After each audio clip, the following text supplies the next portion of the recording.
आजच्या या प्रसंगी सर्व माझ्या सगळं मोठ्यांना नमस्कार आणि सर्व लहानांना खूप खूप आशीर्वाद.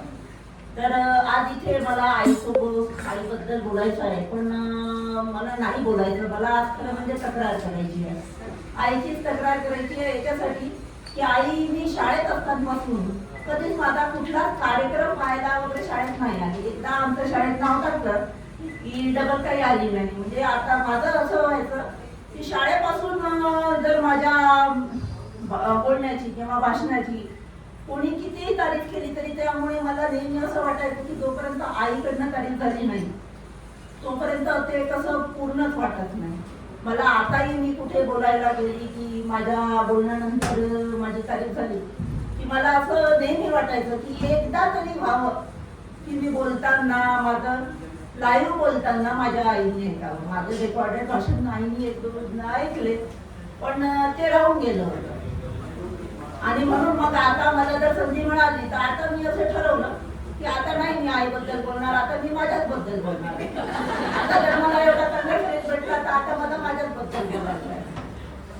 तर माझ्याबद्दल बोलायचं म्हटलं तर लोक म्हणाल की नाही माहित नाही, पण मी स्वतःच म्हणते की मी एक यशस्वी व्यक्ती आहे. म्हणजे यशस्वी व्यक्ती आहे म्हणजे मी असं नाही म्हणत की मी पैसा कमावला वगैरे, तो मला वाटतं इथे बसलेल्या सगळ्यांनीच कमावलेला आहे. मी यशस्वी व्यक्ती आहे असं म्हणेल याच्यासाठी म्हणते की पैसा करिअर याच्यासोबतही मी यशस्वी माणूस आहे, एक यशस्वी व्यक्ती आहे की मी यासोबत बाकी गोष्टीही तेवढ्याच कमावल्या.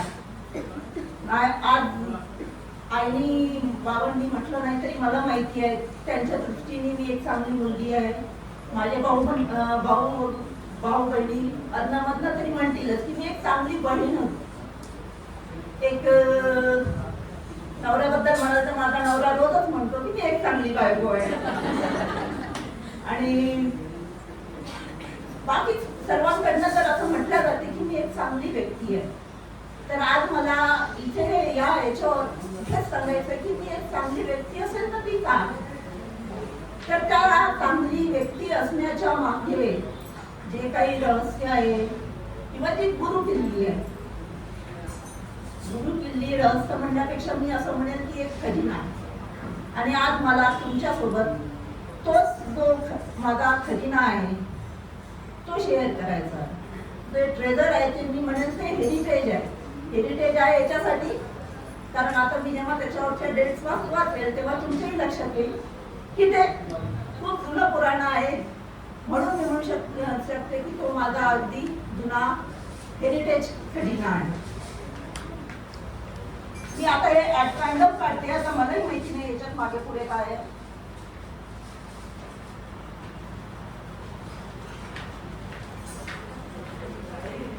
हा, आता याच्यावरची डेट आहे 18/9/2001. म्हणजे आतापासून आपण म्हणू शकतो 24 वर्षापूर्वीचं हे पत्र आहे. आणि 2001 म्हणजे 2001ला मी कराडला होतो. प्रिय नीलूस, तुझ्या आईकडून अनेक शुभ आशीर्वाद. तुला कोणत्या शब्दात आणि कसे पत्र लिहू, काय लिहू हेच कळत नाही. आज तू माझ्यापासून 1000 किलोमीटर दूरवर आहे, तेव्हा मी माझ्या हृदयावर कसे कंट्रोल केले असेल मलाच माहिती. मुलीला जर तिचे ध्येय साधायचे असेल, तिला तिच्या आयुष्यात काही बनायचे असेल तर एवढा त्याग मला त्याचबरोबर तुलाही करावा लागेल. वृक्षाच्या सावलीत रोपटे कधी वाढेल का? कधीच नाही. त्या रोपट्याला जर वाढायचे असेल, फुलायचे असेल तर मोकळ्या जागेतच लावावे लागेल, तेव्हाच ते चांगले बहर घेईल. याचप्रमाणे तुला सुद्धा यशाच्या शिखरावर पोहोचण्याकरिता समाजातील समुदायातील चांगले वाईट अनुभव घेऊन जीवनात यशस्वी व्हावे लागेल. तुझ्यासारखी मुलगी माझ्या उदरी जन्मास आली हेच खरे माझे भाग्य आहे. तू तुझ्या आईवडिलांचे स्वप्न पूर्ण करणार आहेस. आणि ते स्वप्न साकार करण्याकरिता हा एवढा त्रास तर सहन करावाच लागेल। यापुढे खूप खूप काही तिने माझ्या चौकशा केलेल्या आहेत। मग काय तर हे हा एक पत्र जे आहे त्याशिवाय मी अजून एक वाचते।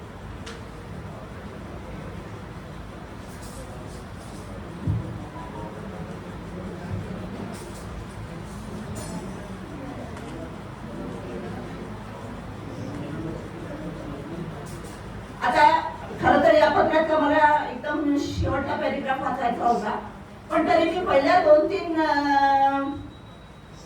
पॅरेग्राफही वाचते। कशासाठी वाचते तर इथले जे आमचे जर्नलिस्ट पोरं आहेत त्यांना आता प्रत्येक गोष्टीचा ते स्नॅप टाकतात। त्यांना कळायला हवं की तेव्हा म्हणजे हे पत्र आहे 4/9/98 म्हणजे 27 वर्षापूर्वी जेव्हा पूर्ण घराची पूर्ण सूचना जेव्हा कोणाला कळवायची असेल तेव्हा ते कळवल्या कसं जायचं। प्रिय निलूस, तुझ्या आईकडून तुला अनेक शुभ आशीर्वाद। 98 मध्ये मी अकोल्याला होती, मी करत होती। तुझ्याकडून तुला तुझे पत्र व मार्कशीट मिळाल्याबरोबर ताबडतोब तुला पत्र लिहित आहे। लिहायचे ठरवले होते, पण इतक्यात मला पायाचा त्रास इतका आहे की दुखण्यामुळे दिवसभर मन लागत नाही। दिवसभर हळूहळू काम करते। डॉक्टर फडके यांची ट्रीटमेंट सुरू आहे, आराम येईलच।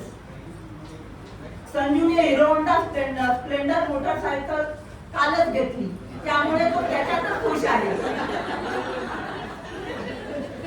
निशाच्या डोळ्याच्या ट्रीटमेंट करिता आम्ही सोमवारी नागपूरला जात आहोत।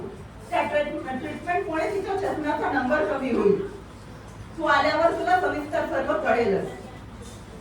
नीताताईकडे सर्व काही ठीक आहे। सध्या तरी तिची तब्येत चांगली आहे आणि या वर्षी तिला ट्युशन करिता 25 विद्यार्थी मिळाले आहेत। त्यामुळे ती तिचे घर आणि ट्युशन मध्ये गुंग असते। सो यावर तुम्हाला कळेल की मला अकोल्यात राहून पूर्ण घराच्या सगळ्या समाजात कसे कळत होते। त्यानंतर तिने माझ्यासाठी लिहिलाय, तू अभ्यास काळजीपूर्वक करत जा। ट्युशन लावायच्या तर लावून घे। आता फर्स्ट क्लास सोडू नको। या पुढे सुद्धा पर्सेंटेज वाढेल यावर प्रयत्न कर। मला हे सांगायची गरज नाही, तू स्वतः या बाबतीत स्वयंपूर्ण आहे। अभ्यासासोबत तब्येतीची पण काळजी घेत जा। प्रकृती चांगली राहिली तरच आपल्याला अभ्यास व्यवस्थित करता येईल। दूध फळे भरपूर खात जा। पैशाची काही काळजी करू नको। तुला मी कशाचीही कमी पडू देणार नाही। आणि हे जे वाक्य आहे हे माझ्या आयुष्यात मी सांगू शकते राहिलं म्हणजे आम्ही 4 भावंडात मी अशी होती की माझ्या बाबतीत कधीच कुठल्याच गोष्टीची ऍडजस्टमेंट मला करावी लागली नाही। माझ्या म्हणजे मी असं सांगू शकते ताईच्या बाबतीत, विठुताईच्या बाबतीत, दादाच्या बाबतीत असं झालं असेल की त्यांनी मागितलेली एखादी गोष्ट किंवा त्यांच्या याच्यात राहिली असेल, पण मी माझ्या याच्यात सांगू शकते की माझ्या शिक्षणात माझ्या याच्यात कुठल्या म्हणजे लहान असेल म्हणून म्हणा की कुठल्याच गोष्टीत मला कधीच कुठल्या गोष्टीची तडजोड करावी लागली नाही। आता तसे 2 पत्र भरपूर होते, पण तरी एक मी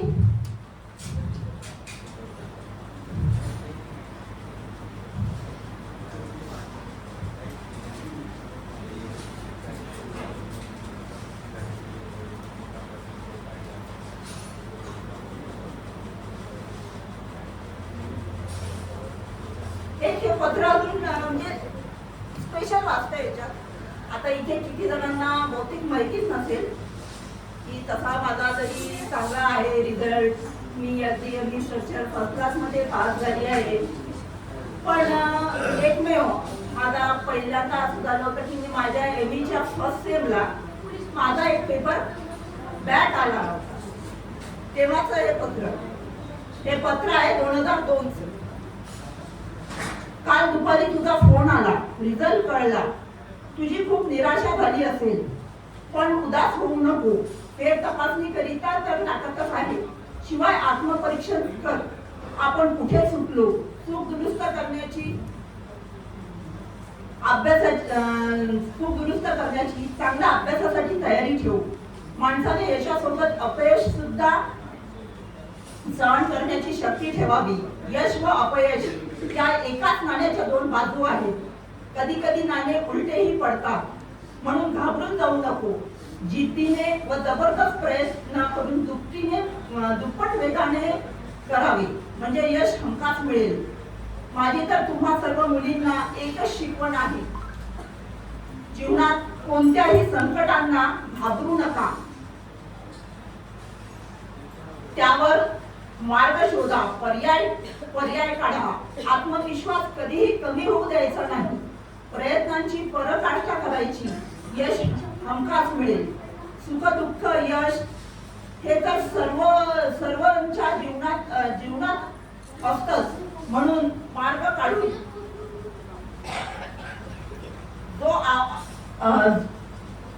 काढून आपला जो मार्ग काढायचा आहे सर्व आपल्या सर्वांच्या जीवनावर अवलंबून असतो. आता झाले 3 पत्र, म्हणजे भरपूर झाले. तर मी या पत्राद्वारे मी हे सांगू शकते की हे तर फक्त असे पत्र झाले, असे पत्र नाही. तर आमच्या घरी जसा हा जो घरी असताना आमच्या सकाळपासून आमच्या मागे हा असा एक मुलगासारखा रोज लागायचा.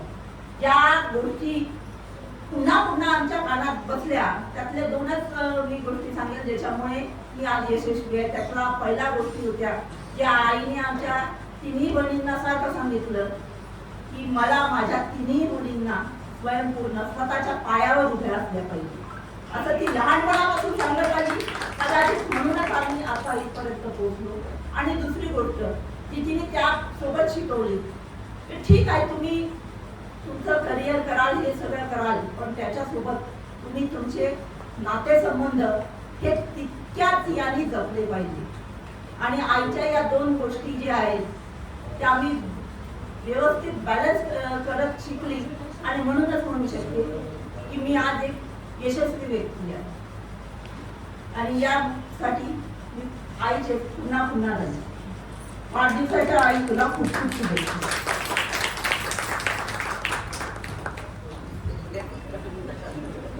एकदम ट्रिमेंडस. हे तर